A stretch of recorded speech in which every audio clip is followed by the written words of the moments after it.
В этом видео вы узнаете о том, как сильной женщине найти мужчину.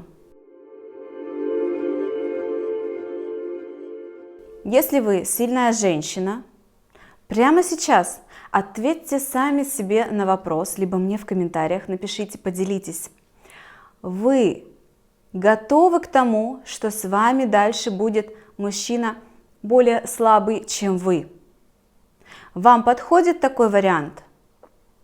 Вы хотите попробовать так? Возможно, в вашем опыте уже было так. Хотите повторить? Или вам очень важно, чтобы новые будущие отношения были другими, когда вы сильная и он сильный?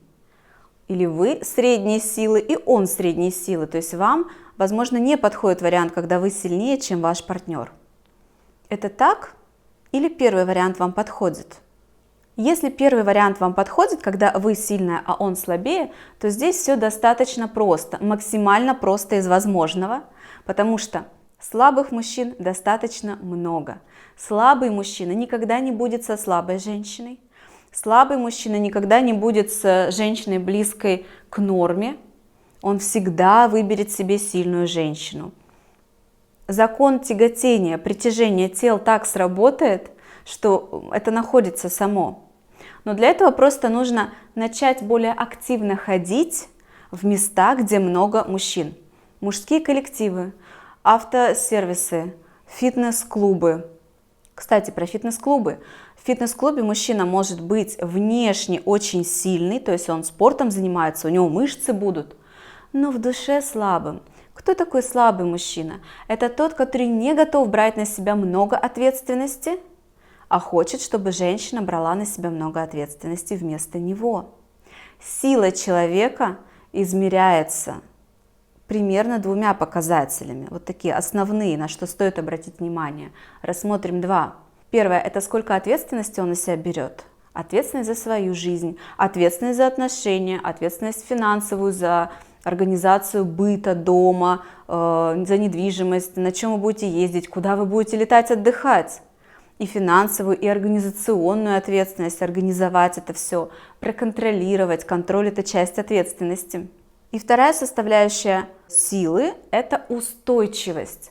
Насколько человек устойчив, когда в жизни происходит что-то трудное, неприятное, когда бомбит со всех сторон, когда ощущение, что почва уходит из-под ног.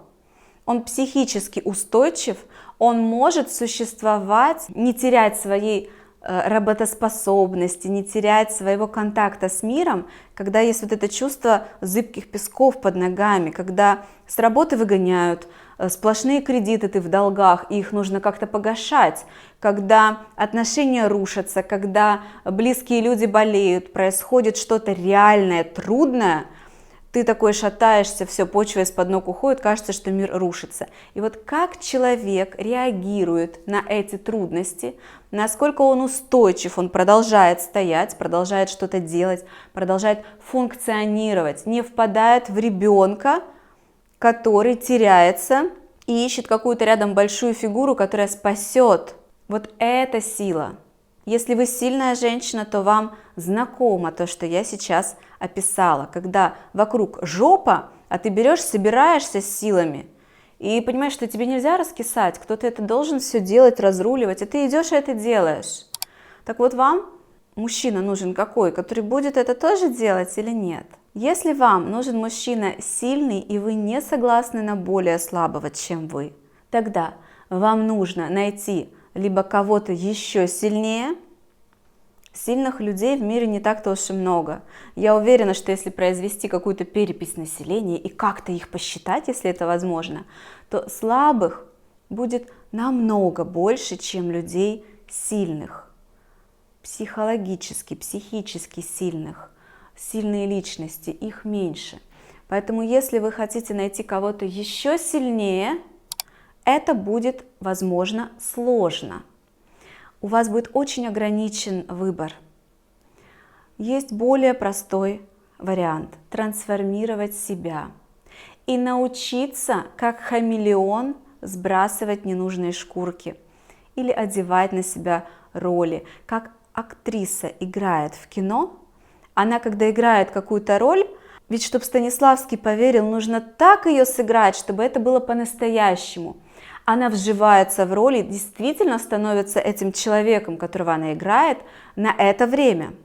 Так и люди могут менять свои роли, субличности. Это называется так в психологии. Как женщина одевает на себя роли. С ребенком она мама, с мужем она жена, со слабым мужем она будет мамой.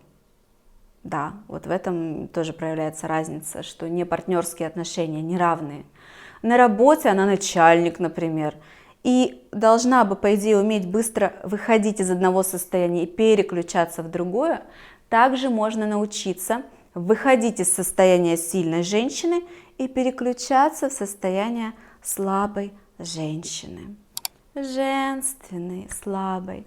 В этом есть доля инфантильности. Инфантильность – это когда я буду опираться на кого-то, если мне станет трудно.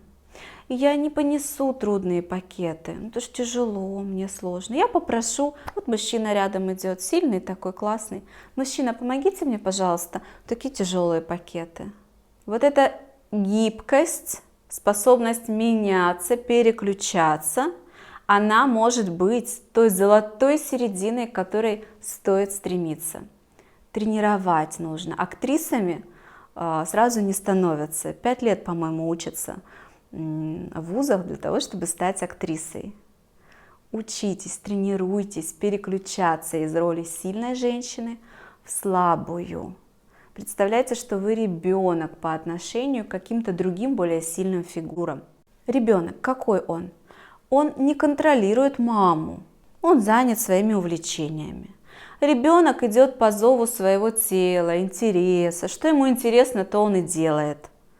Итого, попробуйте хотя бы переключаться и убирать полностью контроль, позволять другому человеку контролировать. Пусть даже нелепо, пусть неправильно. Найдите ту зону безопасности, где можно позволить мужчине облажаться, где, если он сделает что-то плохо, глобальной катастрофы не будет. Мир не рухнет, вы продолжите существовать. И дайте ему там похозяйничать. Уберите контроль. Попробуйте побыть ребенком. Попробуйте пойти за своим интересом. Что вам сейчас интересно? Уберите все обязательства, хотя бы на полчаса вечером, например. Забудьте про ваши отчеты, забудьте про работу вообще. Уберите телефон, выключите на нем звук. Сядьте и послушайте, а что сейчас мое тело хочет делать? И вот так, практикуя, пробуя, рано или поздно вы обязательно научитесь переключаться из роли сильной женщины-контролера, и у которой получается все всегда лучше, чем у всех, в более слабую, женственную, инфантильную особь. Потому что рядом с такой слабой, женственной, инфантильной особью всегда будет сильный мужчина. Как правило, к ней притянется мужчина слишком сильный и, наверное, тиранирующий, если женщина постоянно проживает в этом состоянии свою жизнь. А женщина, которая умеет очень грамотно балансировать между этими состояниями, здесь повернуться сильной своей стороной, может быть, на работе это вам выгодно, а здесь повернуться слабой своей стороной. И вот она всю жизнь как танец свой танцует, переключаясь из одного состояния в другое. Вот к такой придет здоровый, интересный, классный, замечательный, великолепный мужчина. Поэтому тренируйтесь. Если это видео вам понравилось, пожалуйста, поставьте прямо сейчас лайк, чтобы другие женщины его тоже смогли увидеть. Подписывайтесь на канал. Если есть вопросы, пожалуйста, пишите их внизу в комментариях. Я читаю все ваши вопросы и стараюсь отвечать на них. До встречи. Пока.